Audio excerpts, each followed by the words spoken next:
Salut les loulous, bienvenue sur Armexo Web Radio. Aujourd'hui dans Artist Story, je reçois Narcisse Mbarga. Narcisse, bonjour. Bonjour à toi Sylvie. Je m'appelle Narcisse Mbarga. Je suis de nationalité camerounaise. Je fais du cinéma, je suis cinéaste. Je suis aussi réalisateur. J'ai beaucoup travaillé à la télévision, presque 10 ans au Cameroun, comme réalisateur des émissions, des spots publicitaires, des clips, mais aussi comme cinéaste. J'ai fait beaucoup de films, j'ai fait plusieurs courts-métrages. En 98 que j'ai eu ma chance pour la première fois. Il y avait cette opération-là au Cameroun qu'on appelait opération Écran Noir. On devait sélectionner des jeunes qui étaient passionnés du cinéma. Monsieur Bassek Bakobio, qui est président du festival Écran Noir, m'a donné la chance d'intégrer cette école de cinéma. En 2001, je suis allé faire une formation en audiovisuel, montage et réalisation en Belgique. 2003, je suis directement allé à la télévision. C'est nous qui avons mis sur pied la chaîne Canal 2 avec beaucoup de séries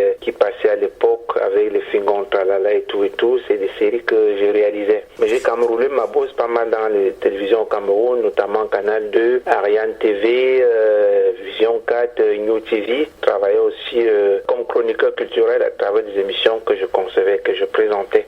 Et donc, après, j'ai fait beaucoup de voyages aussi au Cameroun, en Europe, notamment en Belgique, en Allemagne. Et aujourd'hui, j'ai des gens que je devais remercier aussi qui sont à peu près mes références parce que ma véritable expérience cinématographique commence en 2003, je crois, avec le film Man to Man de Régis Varnier, qui est un grand cinéaste français, qui est venu faire le casting. Alors j'étais directeur adjoint de casting et ça m'a permis, je crois 6 ou 7 ans, en 2006, d'être également le directeur de casting de la réalisatrice française Claire Denis pour son film White Material. Il faut noter que Claire Denis a tourné plusieurs films au Cameroun, notamment Chocolat. Elle est venue faire White Material avec Christophe Lambert et Isabelle Hubert, où j'ai également été directeur de casting avec un certain Nicolas Dublin, sans compter les films de Bassek, où j'ai également été assistant réalisateur, Le Grand Blanc de Lambaréné, Le Silence de la Forêt, tous ces grands plateaux-là qui m'ont apporté de l'expérience dans le cinéma en tant qu'assistant réalisateur et puis comme réalisateur.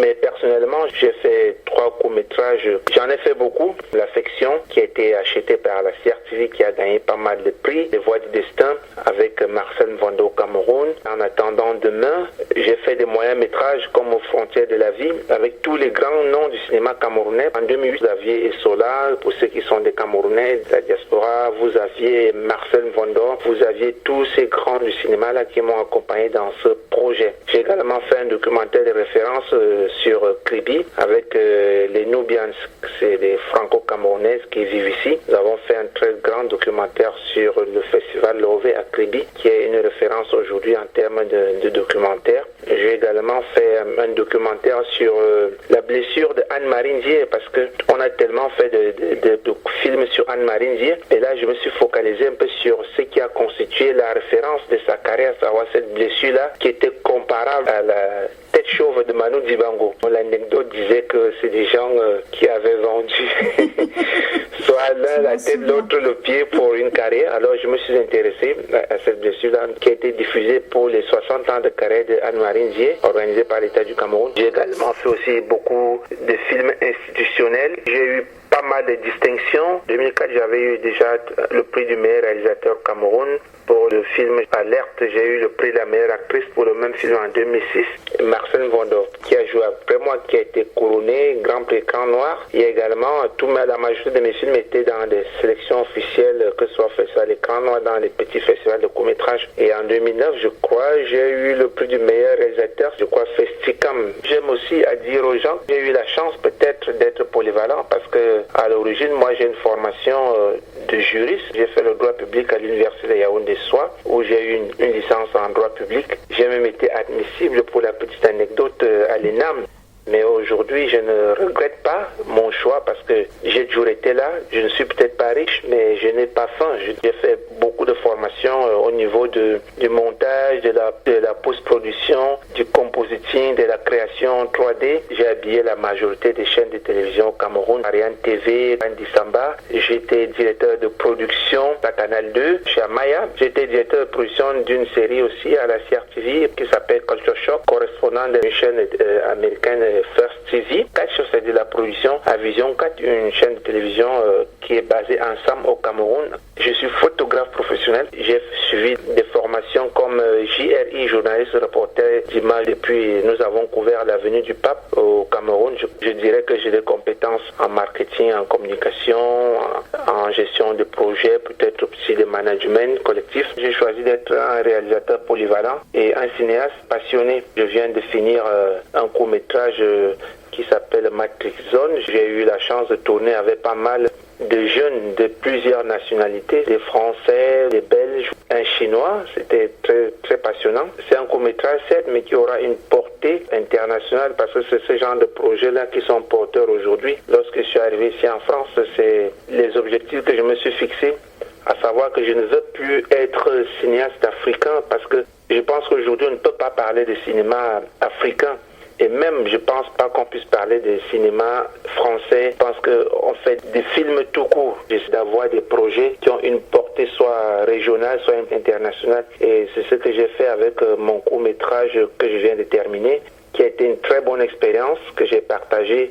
Ça s'est très bien passé. Je vais réaliser une série télévisée. On m'a confié le montage de 5 épisodes avec Michel Galabru, Joël et Larry qui ont tourné dans ce film. Alors nous allons faire la suite avec Eitel Jensen qui dirige, qui pilote le projet et avec qui je m'entends également très bien. Au niveau des projets maintenant sur de long terme, je suis sur la préparation d'un projet de long métrage, comme je t'en avais parlé, Sylvie, qui sera tourné probablement, j'ai dit probablement peut-être en juin-juillet, si à défaut d'un financement institutionnel, je pourrais peut-être réussir à intéresser quelques mécènes ou bien des producteurs indépendants à ce projet que j'estime aujourd'hui parce que c'est un projet sur un sujet d'actualité politique et c'est un projet qui me tient à cœur. Ce sera mon premier film de long métrage.